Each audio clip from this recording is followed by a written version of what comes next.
Hi hello ನಮಸ್ಕಾರ ಸ್ನೇಹಿತರೆ. ಏನಪ್ಪ ಆಗ್ತದೆ ಇಲ್ಲಿ ಫೈನಲಿ ಕೀರ್ತಿಯ ಒಂದು ಪ್ರೀತಿಯ ಪಾಶದಲ್ಲಿ ಬಿದ್ದೇ ಬಿಟ್ನ ವೈಷ್ಣು. ಈ ಕಡೆ ಲಕ್ಷ್ಮಿಯ ಲೈಫ್ ಏನಾಗ್ತದ ಅಥವಾ ಇಲ್ಲಿ ವೈಷ್ಣು ನಾಟಕ ಮಾಡ್ತಿದ್ದಾನ, ಏನಾಗ್ತದೆ ಇಲ್ಲಿ ತಿಳ್ಕೊಬೇಕು ಅಂದರೆ ಈಗಲೇ ನಮ್ಮ ಈ ಚಾನಲ್ನ ಸಬ್ಸ್ಕ್ರೈಬ್ ಮಾಡಿ, ಹಾಗೆ ಈ ಒಂದು ವಿಡಿಯೋವನ್ನು ಪೂರ್ತಿಯಾಗಿ ನೋಡಿ. ಸುಪ್ರೀತಾ ಯಾವಾಗ ಲಕ್ಷ್ಮಿನ ತರಾಟೆಗೆ ತೊಗೊಂಡ್ರು ಲಕ್ಷ್ಮಿಗೆ ಬುದ್ಧಿ ಬಂದಿದೆ ಅಂತ ಹೇಳ್ಬೋದು. ಇದು ತನಕ ಲಕ್ಷ್ಮಿ ವೈಷ್ಣವ್ ಯಾವಾಗ ಬದಲಾಗ್ತಾರೋ ಆವಾಗ ಬದಲಾಗಲಿ, ಅವ್ರಿಗೆ ಟೈಮ್ ಕೊಡಬೇಕು, ಅವ್ರಿಗೆ ಆದ ಸ್ಪೇಸ್ ಬೇಕು ಅಂತ ಅಂದ್ಕೊಂಡು ವೈಷ್ಣವ್ಗೆ ಅಡ್ಜಸ್ಟ್ ಮಾಡಿಕೊಂಡು ಹೋಗ್ತಿದ್ಲು. ಆದರೆ ಯಾವಾಗ ಸುಪ್ರೀತಾ ಮಾತನ್ನು ಕೇಳಿದ್ಲೋ ಆಗ ಅವಳಿಗೂ ಕೂಡ ಅನಿಸ್ತು ತಾನು ತಪ್ಪು ಮಾಡ್ತಿದ್ದೀನಿ, ಮಂದಗತಿಯಲ್ಲಿ ಹೋಗ್ತಿದ್ದೀರಿ, ಇದೇ ರೀತಿ ಆದರೆ ವೈಷ್ಣವ್ ಅದರಿಂದ ಹೊರಗಡೆ ಬರಲ್ಲ, ನಮ್ಮ ಲೈಫ್ ಸರಿ ಹೋಗಲ್ಲ, ನಾನು ಅಂದ್ಕೊಂಡಾಗೆ ಏನೂ ಆಗಲ್ಲ ಅಂತ. ಸುಪ್ರೀತಾ ಮಾತನ್ನು ಕೇಳಿ ಲಕ್ಷ್ಮಿ ಕೂಡ ಬದಲಾಗಬೇಕು ಅಂತ ಅಂದ್ಕೊಂಡಿದ್ದಾಳೆ. ಸುಪ್ರೀತಾ ಮಾತು ಕಟುವಾದರೂ ಕಹಿ ಆದರೂ ಆ ಮಾತಿನಲ್ಲಿ ಒಂದು ಒಳ್ಳೆ ಅರ್ಥ ಇದೆ ಅಂತ ಲಕ್ಷ್ಮಿಗೆ ಅನ್ಸದ. ಹಾಗಾಗಿ ಎಲ್ಲರೂ ಮುಂದೆ ಕಾವೇರಿಯವರು ಸುಪ್ರೀತಾನ ಹೊಡೆಯೋಕೆ ಬಂದಾಗ, ಬೈಯೋಕೆ ಬಂದಾಗ ಲಕ್ಷ್ಮಿ ಅದನ್ನು ತಡೆದು ಅವ್ರು ಹೇಳೋದ್ರಲ್ಲಿ ಏನು ತಪ್ಪದ, ಅವರು ಸರಿಯಾಗೇ ಹೇಳಿದ್ದಾರೆ, ಮಾತು ಕಟುವಾಗಿರ್ಬಹುದಷ್ಟೇ, ಆದರೆ ಅವ್ರು ಹೇಳಿದ ಮಾತು ಸತ್ಯವಾದದ್ದು. ನಾನು ಕೂಡ ಇಷ್ಟು ದಿನ ಅವರೇ ಬದಲಾಗ್ತಾರೆ ಅಂತ ವೆಯ್ಟ್ ಮಾಡಿದೆ, ಆದರೆ ಇವಾಗ ಅರ್ಥ ಆಗ್ತದೆ ನಾನು ಏನು ಅಂದ್ಕೊಂಡು ಮಾಡ್ತಿದ್ನೋ ಅದೆಲ್ಲ ತಪ್ಪು ಅಂತ.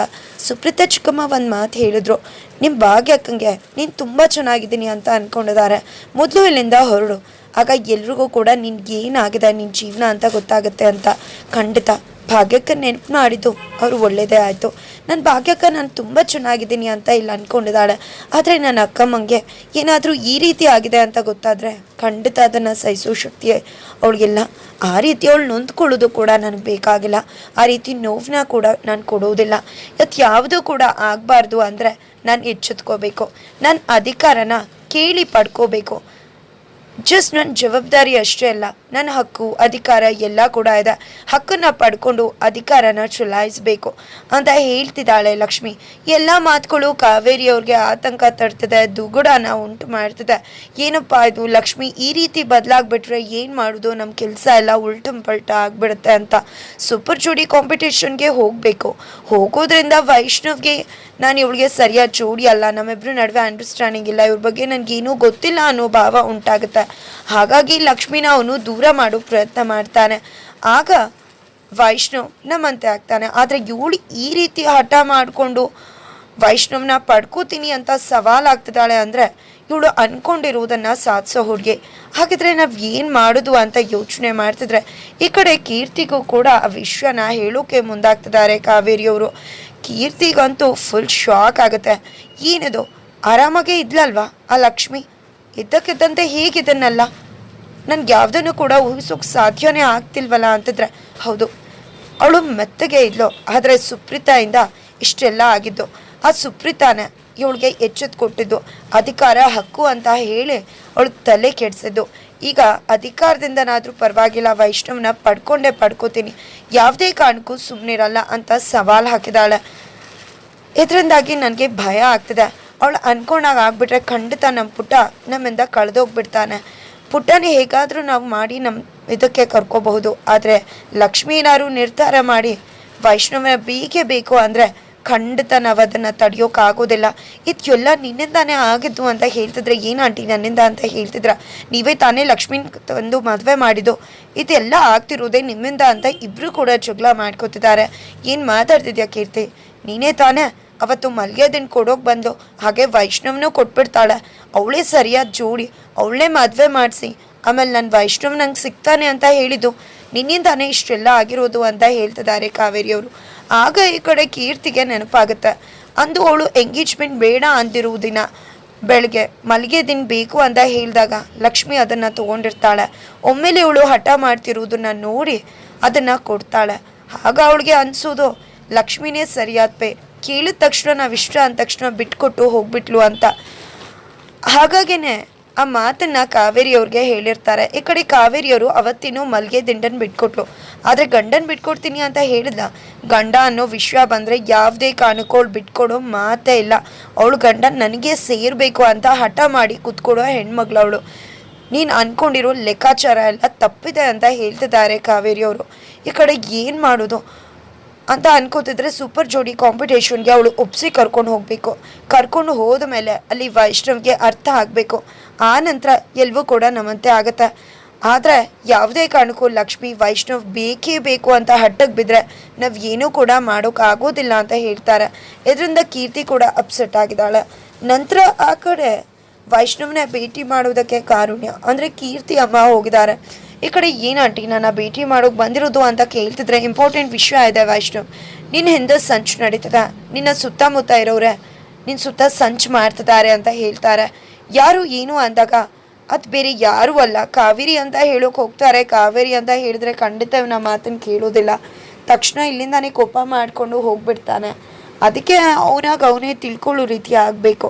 ಅದಕ್ಕೆ ಹೊರತಾಗಿ ನಾನು ವಿಷಯ ಹೇಳೋದೇ ಬೇಡ ಅಂತ ನಿರ್ಧಾರ ಮಾಡಿ ಇನ್ಯಾರು ನನ್ನ ಮಗಳಿದ್ದಾಳಲ್ವ, ನನ್ನ ಮಗಳು ಬದಲಾಗಿದ್ದೀನಿ ಅಂತ ಹೇಳಿ ಎಲ್ಲರ ಕಣ್ಣಿಗೆ ಮಣ್ಣೆರಿಸ್ತಿದ್ದಾಳೆ.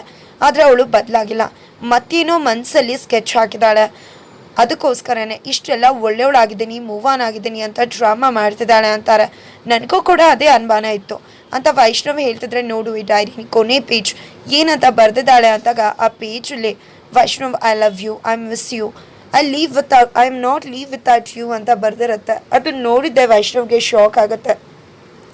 ನೀನೇ ಬಂದು ಅವಳಿಗೆ ಸರಿಯಾದ ಪಾಠ ಹೇಳಿ ಖಡಕ್ಕಾಗಿ ಉತ್ತರ ಕೊಟ್ಟರೆ ಮಾತ್ರ ಅವಳು ಬದಲಾಗಬಹುದೇನು ಅಂತ ಹೇಳ್ತಾರೆ. ಹಾಗಾಗಿ ವೈಷ್ಣವ್ ಕೂಡ ಕಾರುಣ್ಯ ಅವ್ರ ಜೊತೆ ಅವ್ರ ಮನೆಗೆ ಬರ್ತಿದ್ದಾರೆ.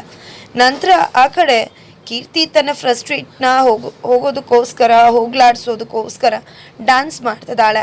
ಆ ಟೈಮಲ್ಲಿ ವೈಷ್ಣವ್ ಮತ್ತು ಕಾರುಣ್ಯ ಬರ್ತಿದ್ದಾಗೆ ಈ ಕಡೆ ಕೀರ್ತಿಗೆ ಶಾಕ್ ಆಗುತ್ತೆ. ಹೈ ವೈಶ್, ನಮ್ಮನೆಯಲ್ಲಿ ನೀನು ಅಂತ ಕೇಳ್ತಿದ್ದಾಗೆ ಈ ಕಡೆ ವೈಷ್ಣವ್ ಕೀರ್ತಿ ಜೊತೆ ತುಂಬ ಖುಷಿಯಾಗಿ ಜೋವಿಯಲ್ ಆಗಿ ಖುಷಿಯಿಂದ ಮಾತಾಡ್ತಿದ್ದಾನೆ. ಇದರಿಂದಾಗಿ ಕೀರ್ತಿಗೂ ಕೂಡ ತುಂಬ ಖುಷಿ ಆಗ್ತಿದೆ, ನಾನು ಎಷ್ಟು ಖುಷಿಯಾಗಿ ಮಾತಾಡ್ತಿದ್ದಾನೆ ಅಂತ. ನಂತರ ಆ ಕಡೆ ಕಾವೇರಿ ಅವರು ಸುಪ್ರೀತಾ ಎದುರಾಗ್ತಾರೆ. ಸುಪ್ರೀತಾನ ನೋಡ್ತಿದ್ದಾಗೆ ಯಾಕೆ ಇದನ್ನೆಲ್ಲ ಮಾಡ್ತಿದ್ಯಾ, ಇದರಿಂದ ನಿನ್ಗೆ ಏನು ಸಿಗುತ್ತೆ, ಏನು ಬೇಕು ನಿನಗೆ ಅಂತ ಪ್ರಶ್ನೆ ಮಾಡ್ತಿದ್ರೆ, ಏನಿಲ್ಲ ಅದಕ್ಕೆ ಮದುವೆ ಸತ್ಯ, ಮದುವೆಯಿಂದ ಏನೋ ಒಂದು ಗುಟ್ಟಿದೆ ಅಲ್ವಾ, ಏನೋ ಒಂದು ಸೀಕ್ರೆಟ್ ಇದೆ ಅಲ್ವಾ, ಆ ರಹಸ್ಯ ಏನು ಅಂತ ಗೊತ್ತಾಗಬೇಕು. ನೀವು ವೈಷ್ಣವ್ ಮದುವೆನ ಹೀಗೆ ಮಾಡಿಸಿದ್ರಿ. ಕೀರ್ತಿ ಅಷ್ಟು ಇಷ್ಟಪಡ್ತಿದ್ಲು ವೈಷ್ಣವ್ನ, ಅದು ಹೇಗೆ ಕೀರ್ತಿ ವೈಷ್ಣವ್ನ ಬೇಡ ಅಂತ ಹೇಳಿ ಸುಮ್ಮನಾಗ್ಬಿಟ್ಟು ಲಕ್ಷ್ಮಿ ಜೊತೆ ಮದುವೆ ಮಾಡಿಸ್ಬಿಟ್ಲು. ಇದನ್ನೆಲ್ಲ ನೋಡ್ತಿದ್ರೆ ಮದುವೆ ಹಿಂದೆ ಒಂದು ದೊಡ್ಡ ಮಹಾನ್ ಸತ್ಯನೇ ಇದೆ ಅಂತ ಅನ್ನಿಸ್ತದೆ. ಆ ಸತ್ಯ ಗೊತ್ತಾಗಬೇಕು ಅಷ್ಟೇ. ಈ ಕಡೆ ಕೀರ್ತಿ ಮದುವೆ ಏನೋ ಮಾಡಿಸಿದ್ಲು, ಆನಂತರ ವೈಶ್ ಬೇಕು ಅಂತ ದುಂಬಾಲ್ ಬಿದ್ಲು. ಜೊತೆಗೆ ನೀವು ಕೂಡ ಕೀರ್ತಿ ಜೊತೆ ಎಷ್ಟು ಕ್ಲೋಸ್ ಆಗಿದ್ದೀರಾ ಅಂತ ಗೊತ್ತಾಗ್ತಿದೆ. ಅವಳು ನಿಮ್ಮ ನಡುವೆ ಬೇರೆ ಏನೋ ಮಸ್ಲತ್ ಮಾಡ್ತಿದ್ರ, ಏನೋ ನಡೀತಿದೆ, ಅಲ್ಲೇ ಗೊತ್ತಾಗ್ತಿದೆ ನೀವು ಏನೋ ಮಾಡಿದ್ದೀರಾ. ಏನೋ ಮಾಡಿರೋದ್ರಿಂದನೇ ಕೀರ್ತಿ ವೈಷ್ಣವ್ನ ಬಿಟ್ಟು ಮದುವೆ ಆಗಲ್ಲ ಅಂತ ಹೇಳಿದ್ದು. ಅದರಿಂದ ಏನೋ ಕಾರಣ ಇದೆ, ಆ ರಹಸ್ಯ ಕಾರಣ ಏನು ಅಂತ ನನಗೆ ಗೊತ್ತಾಗಬೇಕು ಅಂತ ಹೇಳ್ತಿದ್ದಾರೆ. ಇದರಿಂದ ಆ ರೀತಿ ಏನೂ ಇಲ್ಲ ಅಂತ ಹೇಳ್ತಿದ್ರು ಕೂಡ ನನಗೆಲ್ಲ ಗೊತ್ತಿದೆ, ಅದಕ್ಕೆ ಏನೂ ಇದೆ ಅದನ್ನು ತಿಳ್ಕೊತೀನಿ ಅಂತ ಹೇಳ್ತಿದ್ದಾರೆ. ಆ ಸತ್ಯ ಆಚೆ ಬಂದರೆ ನಿಮ್ಮ ಪುಟ್ಟನೂ ನಿಮ್ಮ ಜೊತೆ ಇರಲ್ಲ, ಯಾರೂ ನಿಮ್ಮ ಜೊತೆ ಇರಲ್ಲ, ನಮ್ಮ ಅಮ್ಮಂಗಾದ ಗತಿನೇ ನಿಮಗೂ ಆಗತ್ತೆ ಅಂತ ಹೇಳ್ತಿದ್ರೆ ಈ ಕಡೆ ಕಾವೇರಿಯವರು ಶಾಕ್ ಆಗ್ತಿದ್ದಾರೆ. ಆನಂತರ ಅಲ್ಲಿ ವೈಷ್ಣವ್ ಮಾತಿನೇ ದಾಟಿನೇ ಬದಲಾಗ್ಬಿಡತ್ತೆ. ಏನಿದು ಇಷ್ಟೊತ್ತು ತನಕ ಒಂದು ರೀತಿ ಮಾತಾಡಿದೆ, ಈಗ ಯಾಕೆ ಈ ರೀತಿ ಮಾತಾಡ್ತಿದ್ಯಾ ವೈಶ್ ಅಂತ ಹೇಳಿದಕ್ಕೆ, ಏನು ಹೇಳಿ ಕೀರ್ತಿ ನಿನ್ನಿಂದ ಮೂವ್ ಆನ್ ಆಗಿದ್ದೀನಿ ಅಂತ ಹೇಳಿ ಎಷ್ಟು ದಿನ ಆಯಿತು? 15 ದಿನ 2 ವಾರ ಆಯ್ತಲ್ವಾ? ಆದರೆ ಈ ಡೈರಿಲಿ ನಿನ್ನೆ ಬರೆದಿದ್ಯಾ ಲಾಸ್ಟ್ ಪೇಜ್. ಆ ಲಾಸ್ಟ್ ಪೇಜಲ್ಲಿ ಏನಂತ ಬರೆದಿದ್ಯಾ ಗೊತ್ತಿದೆ ಅಲ್ವಾ? ಯಾಕೆ ಆ ರೀತಿ ಬರ್ತಿದ್ಯಾ? ಹಾಗಿದ್ರೆ ನೀನು ನನ್ನಿಂದ ಮೂವ್ ಆನ್ ಆಗಿಲ್ವಾ? ಐ ಲವ್ ಯು ವೈಶ್ ಅಂತ ಬರ್ತಿದ್ಯಾ. ನೀನು ನನ್ನಿಂದ ಮೂವ್ ಆನ್ ಆದಮೇಲೆ ನಿನಗೆ ನಾನು ಬೇಡ, ನಾನು ಮೂವ್ ಆನ್ ಆಗಿದ್ದೀನಿ ಅಂದಮೇಲೆ ಇದನ್ನೆಲ್ಲ ಯಾಕೆ ಬರ್ತಿದ್ಯಾ? ಹಾಗಿದ್ರೆ ನೀನು ಮಾಡ್ತಿರೋದು ಡ್ರಾಮಾ, ನಾಟಕ ಅಂತ ಹೇಳ್ತಿದ್ರೆ ಈ ಕಡೆ ಕೀರ್ತಿಗೆ ಏನು ಹೇಳಬೇಕು ಅಂತ ಗೊತ್ತಾಗ್ತಾನೆ ಇಲ್ಲ. ಈ ಕಡೆ ಲಕ್ಷ್ಮಿಗೆ ವೈಶ್ ಕೀರ್ತಿ ಮನೇಲಿರೋದು ಗೊತ್ತಾಗುತ್ತೆ, ಓಡ್ ಬರ್ತಿದ್ದಾಳೆ. ಈ ಕಡೆ ಒಮ್ಮೆಲೆ ಕೀರ್ತಿನ ನೋಡಿದ್ದೆ ವೈಷ್ಣವ್ ಮನಸ್ಸಲ್ಲಿರೋ ಎಲ್ಲ ಒಂದು ನೋವಿನ ಕಟ್ಟೆ ಹೊಡೆದೋಗುತ್ತೆ ಅಂತ ಅನಿಸುತ್ತೆ. ಹತ್ಕೊಂಡೆ ಕೀರ್ತಿನ ಅಪ್ಕೋತಾನೆ. ನಿನ್ನ ಮೇಲಿರೋ ಪ್ರೀತಿ ಇವತ್ತಿಗೂ ನನ್ನ ಮನಸ್ಸಲ್ಲಿದೆ, ಅದು ಯಾವುದೇ ಕಾರಣಕ್ಕೂ ಬಿಟ್ಟು ಹೋಗೋದಿಲ್ಲ, ನಿನ್ನನ್ನು ಮರೆಯೋಕ್ಕೂ ಕೂಡ ನಾನು ಆಗೋದಿಲ್ಲ, ನನಗೆ ನೀನಂದರೆ ತುಂಬ ಇಷ್ಟ ಅಂತ ಹೇಳ್ತಿದ್ರೆ ಈ ಕಡೆ ಕೀರ್ತಿ ಕಣ್ಣೀರು ಹಾಕ್ತಿದ್ರೆ ಇವೆಲ್ವನ್ನ ಕೂಡ ಸಾಕ್ಷಿಯಾಗಿ ನಿಂತು ನೋಡ್ತಿದ್ದಾಳೆ ಲಕ್ಷ್ಮಿ.